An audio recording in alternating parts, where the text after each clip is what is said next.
Les sacs de sable n'ont rien pu faire face au souffle de l'explosion. Un palais de verre brisé et de gravats. Voici ce qui reste du conseil régional, touché par 2 missiles le 1er mars. Le sol et le plancher se sont effondrés et 20 personnes ont trouvé la mort ce jour-là. À Kharkiv, tous les bâtiments administratifs ont été détruits par les frappes russes. Située à 21 km à peine de la frontière, la ville est dans la ligne de mire de Moscou.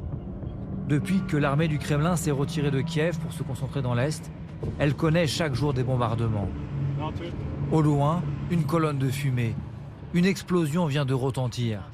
Notre équipe quittait la zone quand soudain, un autre souffle encore plus près. Tu m'étonnes. Évacuation en urgence. Et à quelques mètres à peine, ce projectile enfoncé dans le bitume.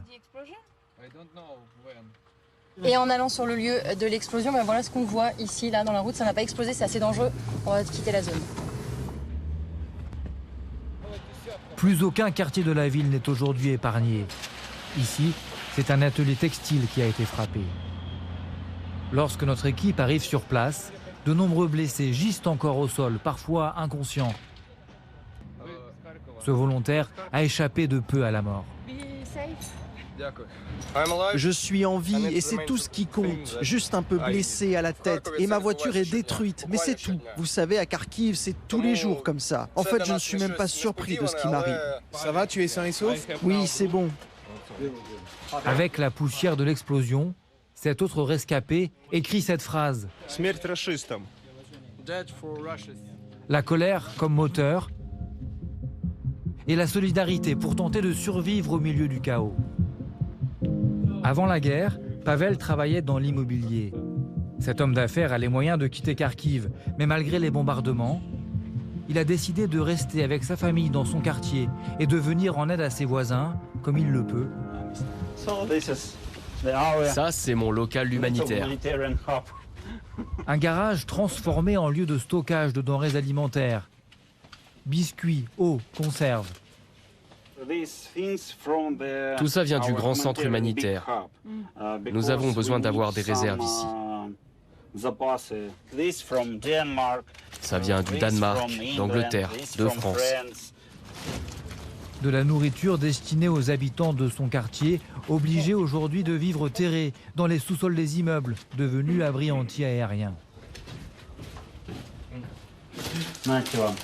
Tiens, partage ça avec ta sœur. Maxime, 7 ans, et Milana, 5 ans, ont trouvé refuge ici avec leurs parents depuis le début de la guerre. Nous dormons ici, mon mari et moi. Et la petite dort ici, dans son lit à barreaux, que nous avons ramené pour qu'elle soit à l'aise. Parce qu'avant, elle était dans sa poussette. Nous habitons une petite maison à côté, alors c'est trop risqué. J'ai peur pour mes enfants, parce qu'on ne sait jamais d'où peuvent venir les bombardements.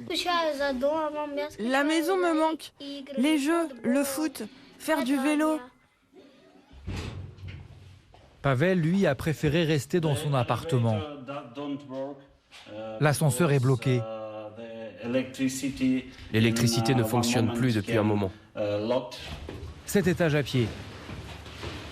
À table, la famille semble à peine troublée par les fumées au loin. Nous avons entendu une explosion et je ne sais pas ce que c'est. Malgré les déflagrations quotidiennes, pour eux, hors de question de partir. Notre maison et notre pays sont ici. Nous croyons que ça va se terminer vite et nous essayons d'aider les gens de toutes nos forces, même si nous prenons des risques. Il y a beaucoup de personnes qui ont besoin de notre aide. Comme si de rien n'était, le fils prend les baguettes de sa batterie pour jouer un morceau que toute la famille reprend en chœur. Il s'agit d'un chant patriotique ukrainien.